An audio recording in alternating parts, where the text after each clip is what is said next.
Mga ka-SIT, good day. Medyo natagalan tayo sa pag-upload ng bagong video. So sa ngayon, talakayin natin yung stator. Sa ngayon po, meron tayong natapos dito. Naka-rewind lang natin. Saka nagpalit din tayo ng original circuit brand na automotive wire dito. Kasi yung wire nito, ito yun, manipis yung laman. So pinabuti natin na palitan na lang para na rin sa durability. Ito po yun.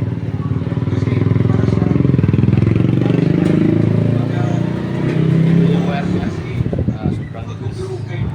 Hindi gaya dito sa pinalis natin.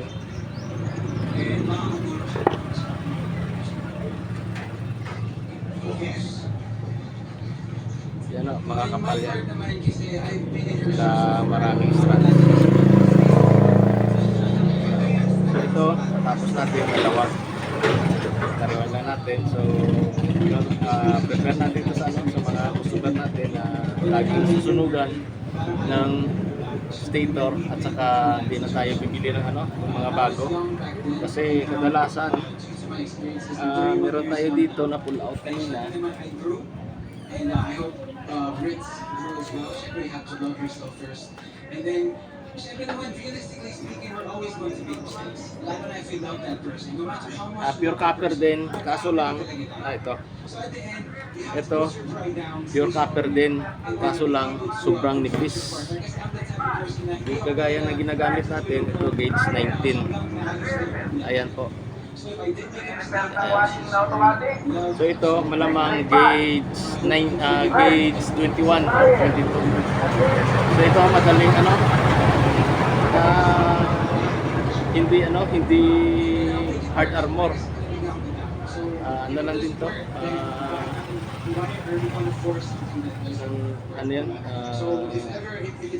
Substandard. Ito high quality yung ginagamit natin.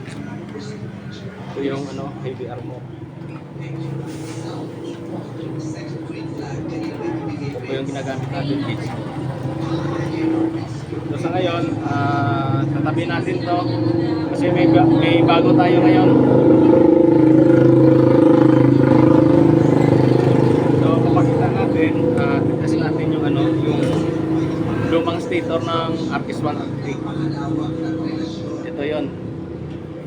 Ito yung pinull out natin nung nakaraan, hindi pa natin nagalaw, hindi pa natin i-rewind. So project rewind tayo dito. Yung stator ng RS150 dito R150, malamang sa Winner X at sa ibang Honda na 150, yung CRF, malamang ganito din.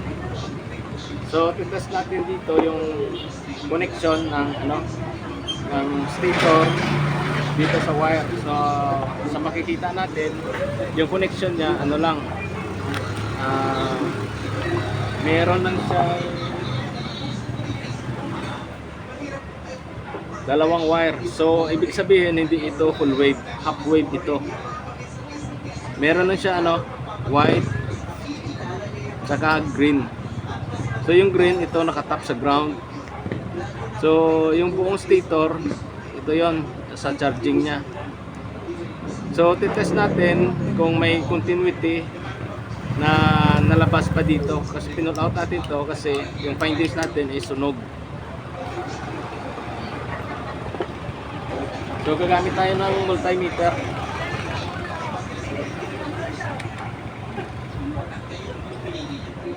So dito natin makikita kung may connection. Pag nilapat natin to, ibig sabihin dulo sa dulo, pag tumunog, pag may reading yan, ibig sabihin may connection. Yan po. Yan, may reading.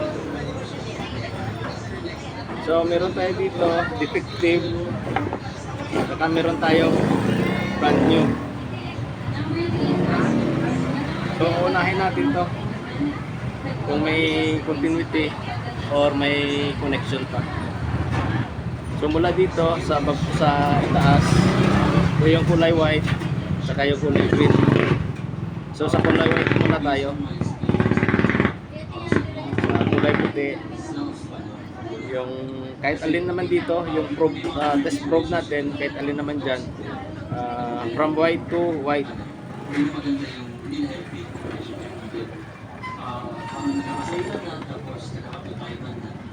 So, alam mo yun, maraming chances din.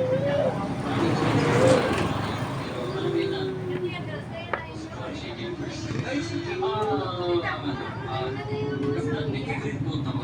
So ito yung kabilang test probe natin sa kabilang dulo ng white na wire. So i-connect natin dito. So ibig sabihin good, walang putol.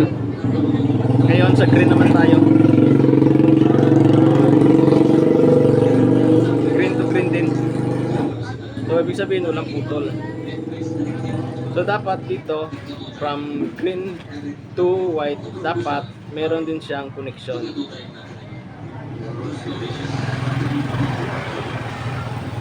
So wala po, walang connection. So ibig sabihin hindi tumatawid yung continuity sa kabila. Dito tayo sa sa puno. Green to white. So wala din. So ngayon titest natin yung bago.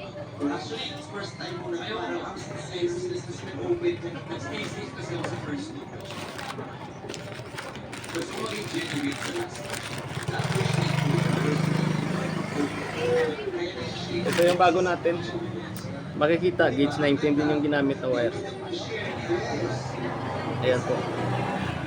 Ito yung bago. So, meron din dito, yung connection. Meron din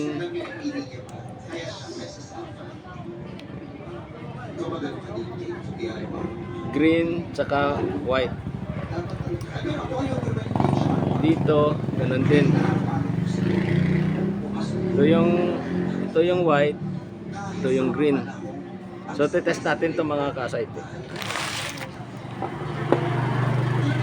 So, una, from starting point to point.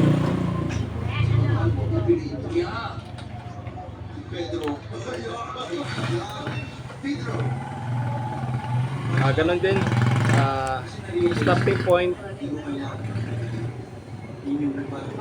lagay natin dito sa white wire.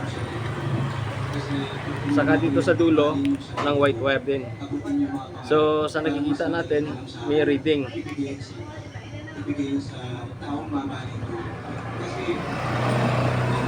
Experience ko kasi sa previous na mga naging pasto, jowa kami jowa. White to white. Yan, may reading tayo. So ngayon green to green naman. So ayan, same lang din doon sa yung sa defective, may reading din. Pero yung titest natin dito, yung pagkakaiba nila ngayon, sa kabila, yung sa defective, yung green to white, walang connection. So dito, try natin dito, test natin yung green at saka white.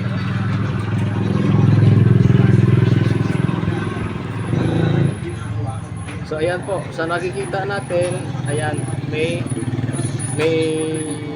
connection. Ibig sabihin buo yung linya. So try natin ulit dito sa defective. Green saka white. Green to white. So ayan. Wala. So ibig sabihin defective talaga to. So ito yung pa-project rewind natin. So rewind natin to. Mga ka-site ito. So ayan po. Stay tuned po sa output natin mamaya. God bless po at ingat po tayo lagi sa biyahe.